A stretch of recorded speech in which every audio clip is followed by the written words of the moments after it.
Hello guys, आज हम पढ़ते हैं जूरिस्प्रूडेंस नेट के, जो कि यूजीसी नेट एग्ज़ाम में आता है। लॉ में जूरिस्प्रूडेंस काफ़ी इजी सब्जेक्ट है। और इसके पहले तो हम बता देते हैं इसमें कौन कौन से टॉपिक्स कवर करेंगे। Nature and sources of law, schools of jurisprudence, law and morality, concept of rights and duties, legal personality, concept of property, ownership and possession, concept of liability, law, poverty and development, global justice, modernism and post modernism. Okay guys, अभी jurisprudence के लिए आपके पास एक के जन is the best book for the net examination. उसके jurisprudence उसमें से अगर, और पब्लिक इंटरनेशनल हो, कॉन्स्टिट्यूशन, उसमें से आप अच्छे से प्रैक्टिस कर सकते हैं। उसमें क्वेश्चन आंसर भी हैं। ओके गाइज, अब हम स्टार्ट करते हैं nature and concept of law in jurisprudence. पहले तो ये चैप्टर कवर करते हैं, nature and scope of jurisprudence. Okay, the word jurisprudence is made from the Latin word jurisprudentia, the knowledge of law. Okay, juris का meaning तो आपको पता ही होगा। Juris means legal, Latin signifies legal, और prudentia क्या डिफाइन करता है? स्किल्स और नॉलेज। तो जूरिस्प्रूडेंस की डेफिनेशन क्या बनी? Knowledge of the law. और ये कहाँ से डिराइव हुआ है? लैटिन वर्ड है। The word jurisprudence is made from the Latin word jurisprudentia, the knowledge of the law. Juris in means legal, prudentia means skills और knowledge. इसमें भी ये क्वेश्चन भी बहुत पूछा जाता है कि jurisprudence की definition knowledge of the law, jurisprudentia. Okay, आगे पढ़ते हैं। The word jurisprudence has meant many different things at different times. It is the name given to a certain type of investigation into law. एक इसको क्या type of जो law में investigation होती है, जूरिस्प्रूडेंस के अंदर आती है। Investigation of an abstract, general, theoretical nature which seeks to lay bare the essential principles of law and legal system. Jurisprudence define करता है principles of law, legal system, investigation into law, general और theoretical nature of law, etcetera. Okay, in jurisprudence, we are not concerned to derive rules from authority and apply them to problems. We are concerned rather to reflect on the nature of legal rules. कह रहे हैं कि जो jurisprudence है वो authority जहाँ से rule derive है उसको एक्सप्लेन नहीं करता है and apply to the problems को नहीं, बल्कि ये क्या करता है? उनको रिफ्लेक्ट करता है जो नेचर ऑफ लीगल रूल्स, जो लीगल के रूल्स हैं उसके नेचर को डिफाइन करता है। On the underline meaning of legal concept को, essential features of legal system की जो एसेंशियल फीचर्स हैं।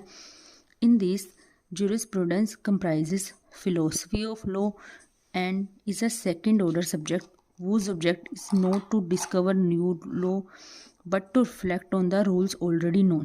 वो कह रहे हैं कि इसका ऑब्जेक्ट क्या है? नोट टू डिस्कवर, नए रूल को डिस्कवर नहीं करना, बल्कि रिफ्लेक्ट करना ऑन द रूल्स जो पहले से जानते हैं लोग, उन्हीं को लोगों के तक पहुंचाना। The relation of jurisprudence to law depends not upon what law is treated, not what upon law is treated but how law is, law को कैसे ट्रीट किया जाएगा, कैसे लोगों पे अप्लाई किया जाएगा, ये डिस्कवर करता है। But whether discussing the nature of law और द वर्किंग ऑफ अथॉरिटी और analysis of legal concepts, jurisprudence should not confine itself to logic. Legal theory is concerned with law as it exists and functions in the society, and the way in which law is created, enforced, influence of social opinion, and law on each other are all points where jurisprudence meet other disciplines such as sociology, psychology, and so forth. कह रहे हैं कि discussing the nature, जैसे ही हम law को discuss करेंगे, हमें जो लॉ की अथॉरिटी है, जहाँ से लॉ ड्राइव हुआ है, उसके लीगल कंसेप्ट्स के बारे में, logic, legal theory, concern with जो फंक्शन सोसाइटी में लॉ काम डिस्कस करेंगे। दस द कंटेंट्स ऑफ जूरिस्प्रूडेंस के अंदर क्या कवर होता है? सोर्सेज, लॉ के sources, legal concepts and legal theories. Okay, systematic jurisprudence deals with the content of actual. Systematic से याद आता है जो एक्चुअल लॉ का सिस्टम क्या है, जो लॉ एग्जिस्ट कहाँ पे करता है, उसके past, present, actual legal system as existing at any time whether past और present, it is known as. कोई भी लीगल सिस्टम जो पास्ट और प्रेजेंट को डिफाइन करता है, एग्जिस्ट करता है, it is known as expository jurisprudence. Okay, jurisprudence में डेफिनेशंस पे क्वेश्चंस आते हैं ज़्यादातर। फर्स्ट डेफिनेशन तो यही निकल जाती है जूरिस्प्रूडेंस का मीनिंग। जूरिस्प्रूडेंशिया नॉलेज ऑफ लॉ, और जूरिस का मतलब लीगल, प्रूडेंशिया का मतलब स्किल्स और नॉलेज। और जूरिस्प्रूडेंस का relation, the relation of jurisprudent to law depends not upon law what law is treated but how law is treated.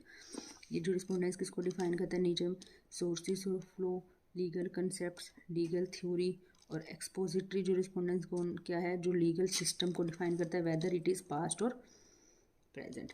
Okay, अब हम डेफिनेशंस पढ़ते हैं डिफरेंट ऑथर्स की, डिफरेंट जूरिस्ट की, जो कि मोस्ट इंपॉर्टेंट है। आगे इसमें काफ़ी क्वेश्चंस आपने पास्ट ईयर के पेपर्स देखे होंगे, उनके अंदर है।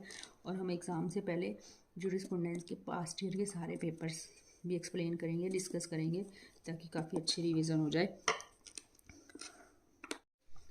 ओके, अल्पियन ऑथर ने क्या कहा था?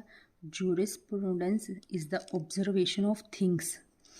ये क्या करता है जूरिस्प्रूडेंस? थिंग्स को, human, divine, knowledge of just, सही क्या है, अनजस्ट क्या है, वो सब चीज़ों को डिस्कवर करता है।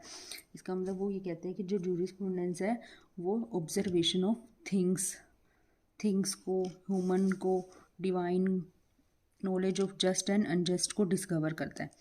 ओके, यहाँ से डेफिनेशन बहुत इंपॉर्टेंट है, इसको याद कर लो। Jurisprudence is the observation of things को, जो कि ह्यूमन भी हो सकती है, डिवाइन भी हो सकती है, नॉलेज ऑफ जस्ट और अनजस्ट सबको डिस्कवर करता है, ऑब्जर्व करता है। ओके, सेकंड डेफिनेशन बेंथम क्या दी है? बेंथम क्या कहता है? Jurisprudence is an analysis of formal structure of law, law का स्ट्रक्चर और उसके कंसेप्ट को डिस्कवर करता है। बेंथम जी ने क्या बोला है? Jurisprudence is an analysis of formal structure of law and its concept. Ulpian ji ने क्या बोला था? जूरिस्प्रूडेंस ऑब्जर्वेशन है लॉ की, और बेंथम जी कहते हैं एनालिसिस है लॉ का और इसके कंसेप्ट का। स्टोन जी ने क्या कहा है? इट इज़ नथिंग, कुछ भी नहीं है, but the lower extroversion, it is the lower. अब हम पढ़ते हैं कंसेप्ट ऑफ लॉ। लॉ क्या डिफाइन करता है? Law defines the political organization, structure of society का स्ट्रक्चर क्या है, provide a scheme of individual relationship with in it and contributes to the stability of society by offering an objective mechanism for the resolution of disputes and conflicts within the community। Okay, law कई चीज़ों को करता है। एक तो society का, पहले तो लॉ बना कैसे? सोसाइटी का स्ट्रक्चर, सोसाइटी के लिए लॉ बना है कि सोसाइटी के लिए क्या कंट्रीब्यूशन होना चाहिए, बाय ऑफरिंग मैकेनिज़्म क्या होना चाहिए, जो रूल्स बनाए उसका मैकेनिज़्म की तरह सोसाइटी चलेगी, वरना तो सब अफरा तफरी मच जाएगी। तो वही तो कानून बनाया है, इसलिए तो बना है सोसाइटी के लिए। जो डिस्प्यूट चल रहे हैं, कॉन्फ्लिक्ट चल रहे हैं विद इन द कम्युनिटी, उनको रिजॉल्व करने के लिए ये सब पॉलिटिकल ऑर्गेनाइजेशन को कवर करता है। स्ट्रक्चर है सोसाइटी का, एक स्कीम ऑफ इंडिविजुअल रिलेशनशिप कितना है बना के रखता है, contribute to stability of society में स्टेबिलिटी बना के रखेगा, एक mechanism for the resolution of disputes conflict within the society. Okay, all extensive human societies possesses law in some form or other legal system is the totality of the law of a state or community. Broadly speaking, law is a notional pattern of conduct to which actions do or ought to conform. Law क्या कहता है कि law एक pattern है जो कौन से actions होने चाहिए और कौन से एक्शंस करने चाहिए। जो However, there is no simple law की कोई डेफिनेशन नहीं है। Every person defines law according to own perception of it. ये कह रहे हैं कि जो लॉ की कोई सिंपल डेफिनेशन नहीं है, हर किसी का अपना एक परसेप्शन बना हुआ है इसके बारे में। Law being a social science है, इट ग्रोस एंड डेवलप्स। जैसे जैसे सोसाइटी बढ़ेगी, लॉज बढ़ते बढ़ते जाएंगे, तो ये सोसाइटी के साथ बढ़ता जा रहा है। The concept of law depend on the social values पे डिपेंड करता है, मोरालिटी पे। हमारी नॉर्म्स क्या, rules, regulation, behaviour patterns of particular society का क्या पैटर्न है, कौन सा लॉ कहाँ पे अप्लाई होगा, तो बेसिकली किस पे डिपेंड होगा? सोसाइटी पे, नॉर्म्स पे। Okay, there are many who would like to achieve an object through the instrumentality of law, therefore they would like to define law in terms of its purpose. Others might define law in terms of what it does in the form of actual court decisions. कह रहे हैं कि कुछ लोग को purpose के हिसाब से डिफाइन करते हैं और कई जने कोर्ट के डिसीजन के हिसाब से लॉ को डिफाइन करते हैं। Law has been defined from different approaches like, एक तो ये इसका रीज़न क्या है, इसका बेस क्या है, रिलीजन्स हो गया, ethics, okay, bye it's source in custom, president and legislation. अब डिफरेंट अप्रोचेस क्या हैं लोगों की, ये क्वेश्चंस भी आ सकते हैं कि जैसे अप्रोचेस में basis in religion, reason, ethics, morality, source in custom क्या है, precedent, legislation, by its effect on life of society, वही सोसाइटी आ गई, क्या कानून बनेगा, by the method of its formal expression और authoritative application, by the end that it seeks to, law से क्या अचीव हुआ है, formal expression. Thus failure to provide an authoritative definition law can be ascribed to the fact that practical application of law does not depend on definition, यानी कि जो practical application of law है वो theoretical definition पे depend नहीं होती है।